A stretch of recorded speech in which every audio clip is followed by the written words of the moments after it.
I was halfway through my lunch break when my phone buzzed. A notification from Instagram. It wasn't the usual ping of a meme from a coworker or a family group message. It was a tag. From her.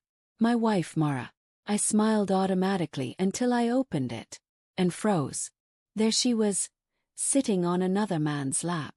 Her ex, Evan. His arms wrapped around her waist like he owned her. Her head rested against his shoulder, a mischievous smile on her lips. The caption read, "Sometimes you miss the old days." Relieved face thought balloon. My heart slammed against my ribs. The sounds of the cafe blurred, the chatter, the clinking cutlery, the music, all vanished. I just stared at my phone at that picture, my pulse roaring in my ears. I must have read the caption 10 times before the words started to make sense. Sometimes you miss the old days. It wasn't an old post. I checked the timestamp. Posted 6 minutes ago. And she tagged me. Publicly. Almost like she wanted me to see it. When I got home that evening, Mara was curled on the couch, scrolling her phone as if nothing had happened. "Rough day?" she asked, not looking up. "You could say that," I replied, hanging my jacket by the door. My voice was steady, but my chest felt like it was filled with broken glass. She glanced at me, briefly like a stranger would. "You okay?" I stepped closer, phone in hand. "You tell me." I showed her the post. Her expression didn't flicker. "Oh, that." She laughed. "You're seriously upset about that? Mara, you're sitting on your ex's lap." "It's an old picture," she said casually, sipping her wine. "We ran into each other at the reunion last night. He joked about the past, I joked back. It's not that deep." "Not that deep." My voice cracked. "You tagged me. You wrote that caption. What did you think I'd feel seeing that?" She rolled her eyes. "God, you're always so dramatic. It was a joke, okay? You really need to stop being so jealous all the time." Jealous. That word again. She threw it around like it was a weapon, something to deflect any accountability, any emotion I dared to have. That night I couldn't sleep. I kept staring at the ceiling, hearing her words over and over. "Stop being so jealous." But I wasn't jealous. I was betrayed. And beneath the pain, something else started to form. A cold, clear determination. If she thought I was overreacting, fine. If she thought she could humiliate me publicly, fine. But she was about to learn that actions had consequences. Not loud, angry ones. Quiet, deliberate ones.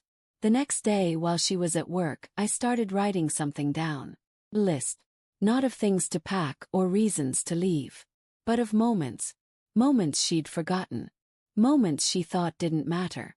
Moments that built the version of me she was now casually breaking apart. 1.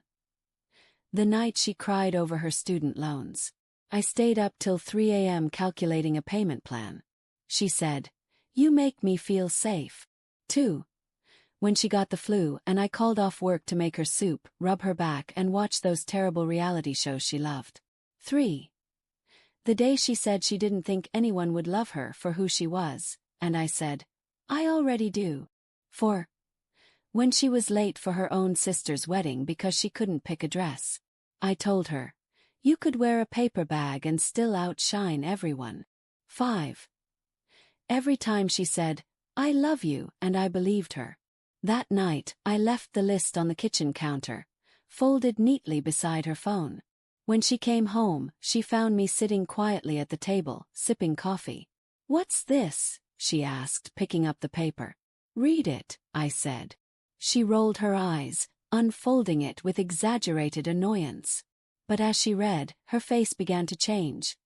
Confusion first, then unease, then something like guilt flickering at the corners of her eyes. When she got to the bottom, she looked up. "What is this supposed to be? A guilt trip?" "It's a reminder," I said softly, "of everything I gave and everything you've taken for granted." She scoffed. "Oh, come on, Noah. You're acting like I cheated on you. Didn't you?" Her lips parted. "It was a picture." I leaned forward, my voice low and steady. "You didn't just post a picture, Mara. You posted a message. You told the world that what we have isn't enough.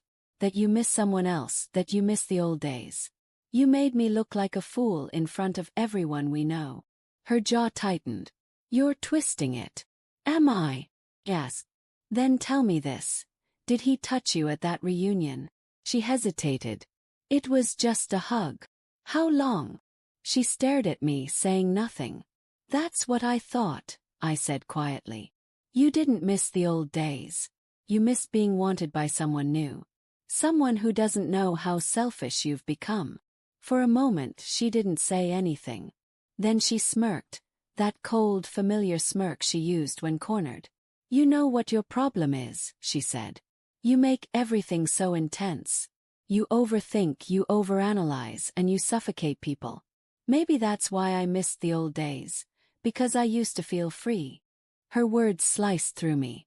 I stared at her for a long moment, then nodded slowly. You're right. Her brows lifted, surprised. You want freedom, I said, standing up. You've got it. The next morning, she woke up to find the house half empty. My clothes gone. My desk cleared. My keys left on the counter beside the list. But I'd added something new to the bottom. 6. Sometimes you miss the old days. But not enough to relive the worst parts of them. I didn't block her. I didn't text her. I didn't even respond to the dozens of messages that came later that week. Because silence, real silence, speaks louder than any argument. 2 weeks later, she showed up at my new apartment. I almost didn't open the door. But curiosity, or maybe closure, made me turn the handle. She looked different. Ill. Tired. Holding that same piece of paper, crumpled and smudged. Can we talk? She whispered. I stepped aside wordlessly. She sat on the couch, twisting the paper in her hands. I didn't think it would hurt you that much, she said. It was stupid, I know. I felt invisible lately. You've been so busy, so quiet. And when I saw Evan, it reminded me of who I used to be. Before everything felt so heavy. I listened, but the words didn't reach me the way they used to. Mara, I said finally. I wasn't quiet because I stopped caring. I was quiet because I was tired of proving I was enough. She blinked, tears welling. Can we fix this? I looked at her, really looked, and saw not the woman I'd married, but someone who'd stopped cherishing what we built. I don't think so, I said softly. Because you didn't just post a picture. You told the world I wasn't worth respecting. Her lip trembled. I didn't mean to. But you did, I interrupted. And that's the part you can't take back. When she left, she didn't say goodbye. Just lingered in the doorway for a second, clutching that list to her chest like it was the last piece of me she had left. I watched her walk down the hall, her footsteps fading until there was nothing.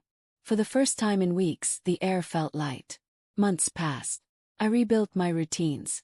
Therapy, work, a gym, small steps. Every so often, I'd get a memory notification. A photo of us smiling, her head on my shoulder. I didn't delete them. I didn't block her. Because I didn't need to erase the past to move forward. I just needed to remember the lesson she'd taught me. Love without respect isn't love at all. It's dependency wearing perfume. Last week I got a letter in the mail. No return address, just my name. Inside was my list, now laminated like she was trying to preserve it. And beneath my handwriting, in hers, a single line. Sometimes you lose the old days because you never deserved them. I stared at it for a long time, then folded it gently and slid it into a drawer. Not out of forgiveness, not out of nostalgia, but because that list wasn't hers anymore. It was mine, a reminder of how far I'd come, and of the man I refused to stop being, even when love turned its back. And if she ever posts another picture, another caption about missing the past, I hope she remembers what she lost when she tried to humiliate the one person who truly saw her. Because some memories aren't about what we miss. They're about what we'll never allow again.